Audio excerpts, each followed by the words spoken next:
I want to play a couple of things. First of all, I want to, Stu, if you will, we're going to describe this video here. Okay. This is a vandal working some artwork on a Tesla. Go ahead, play this.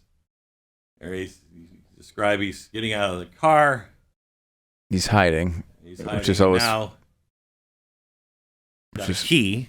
Again, these people don't realize that Teslas have cameras all over them, every angle. Just so stupid. Okay, so he's hiding, and now he was caught on camera, and so the person that who had the Tesla, whose car was keyed, he confronted him in the parking lot. This is satisfying. Listen to this. Free service. Free service? How about you pay for the repairs? Write a check. You just bought a Tesla. I can wipe it off with a towel. No, it's not. It is a hate crime, sir. It is a hate crime. Did you write a swastika on there? I'm sorry you're upset. Did you write a swastika? It didn't even work. It doesn't work. Did you write a swastika on the? It's a key, sir. We see it on the video. It's not a key. Is it a swastika? I was probably putting my keys in my pocket. Is it a swastika? Have you looked at your car? Is it a swastika? Is there a key mark? Yes. Is it a swastika? That's impossible. It's at the police right now. It's being fingerprinted. What do you mean it's being fingerprinted? Because they're trying to track you down. Thankfully, Facebook tracked you down.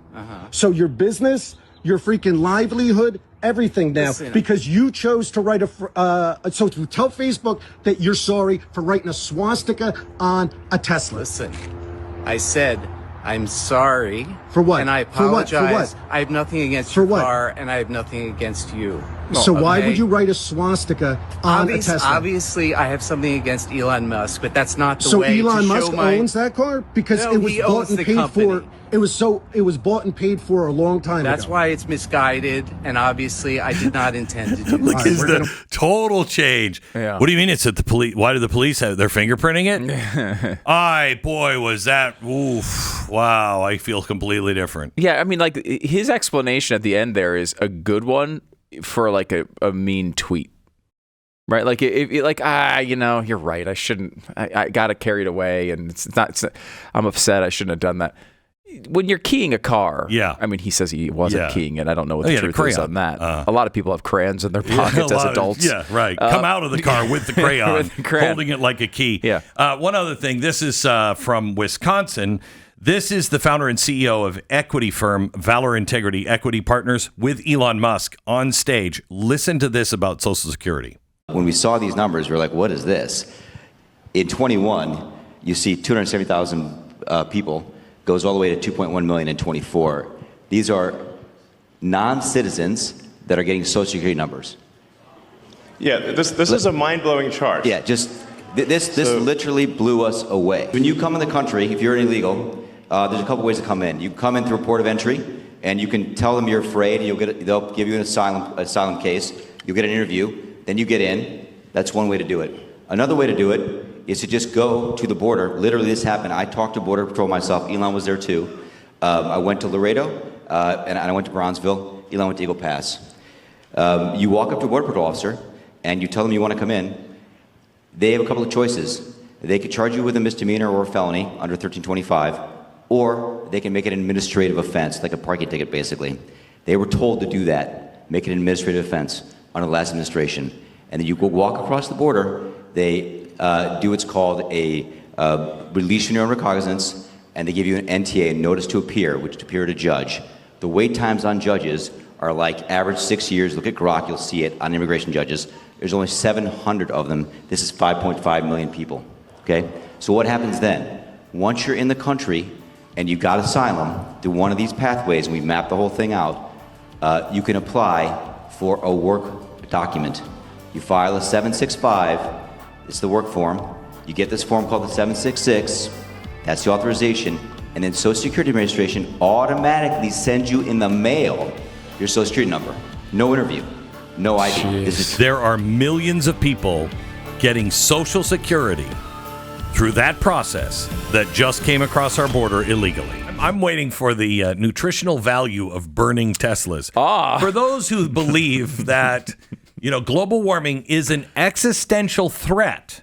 The greatest existential threat. We only have 5 years to stop producing pretty much all of our our carbon emissions. Yes. But it's just like all of it.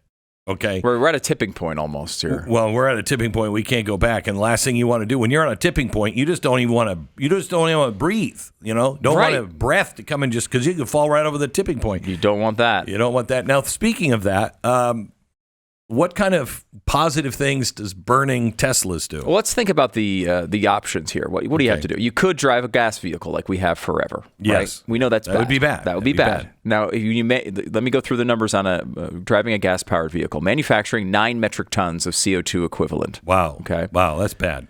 The operation. That's why I don't have it. Well, I still have a gas guzzling car, but I have a bigger one. Yeah, you increase it. Your numbers would be higher, I will say. Yeah, knowing Glenn and his car collection, it would definitely be a little higher. A tad higher. I was looking than these at numbers. Jay Leno and I were talking about one of his cars just the other day. It gets 2 miles a gallon. 2. And I'm like, wow, I'd like to achieve that someday. 2 full miles. 2 full miles downhill. To the gallon. Downhill, yes. yeah, of course. Yeah, it's not on. Yeah.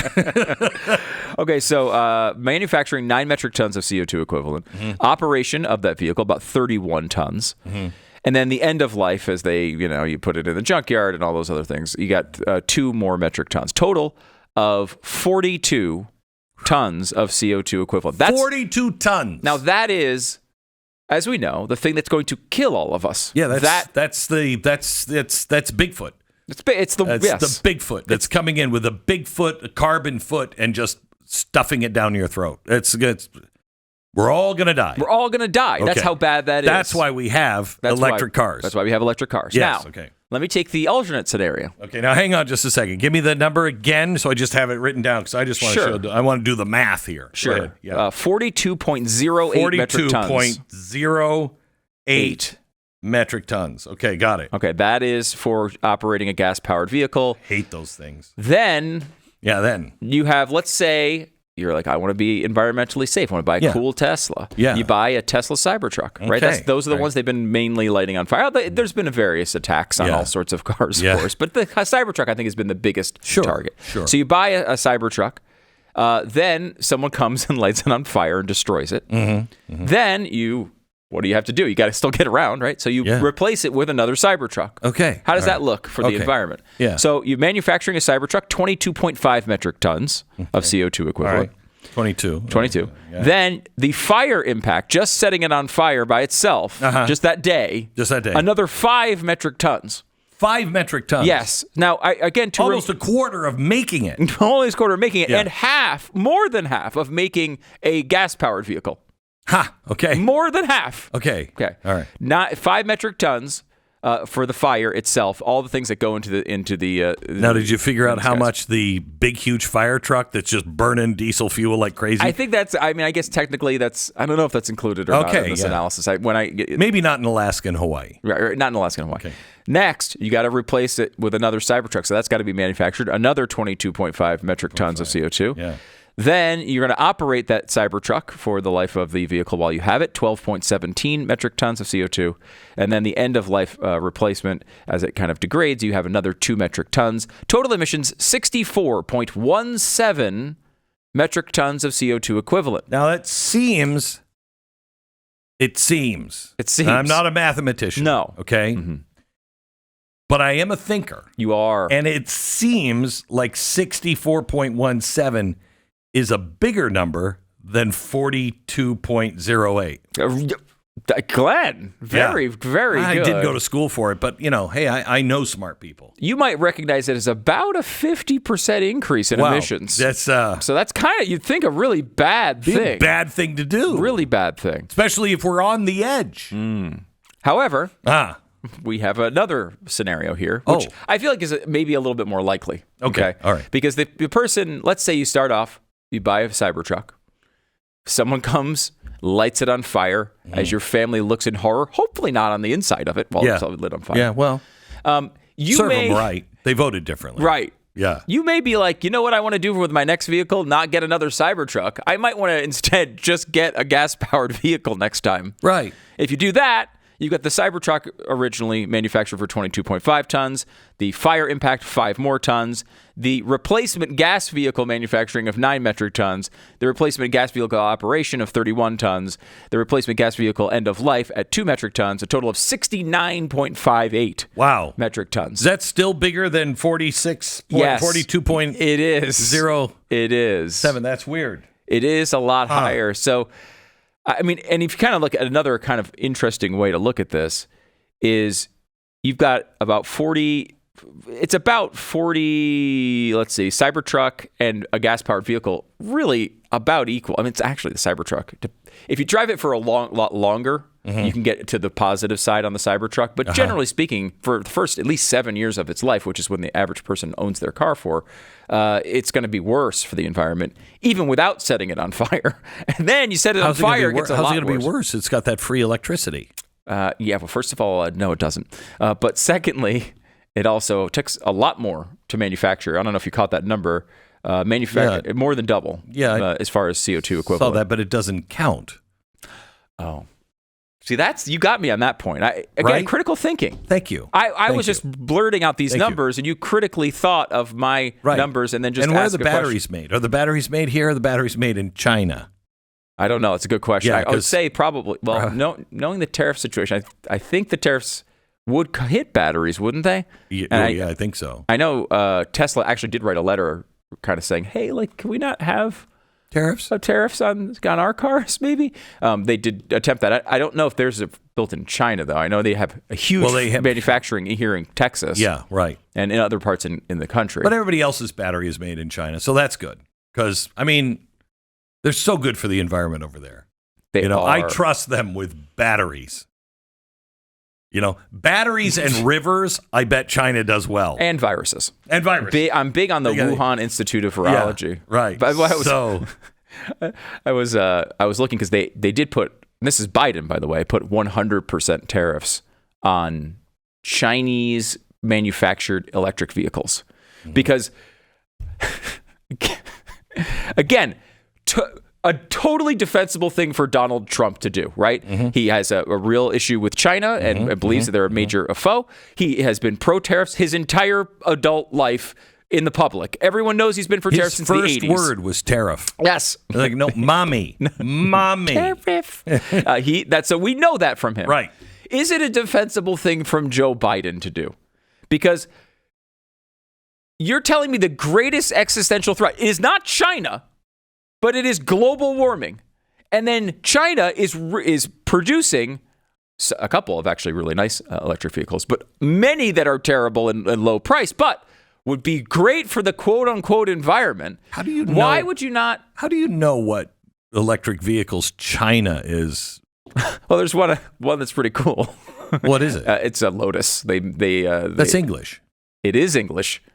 Manufactured in China, this one particular. Those rat bastards! Right, they got China. They got England too. So these. Wow. I mean, let me, Glenn. Do we have sad puppy dog music? Yeah. Do we have some sad music? Is this going to be? Is this going to be? Is this going to be? Are people going to cry because maybe the Lotus store? There are people that don't have a Lotus. There are Lotus owners or people who want to buy Lotuses or Lotis, which.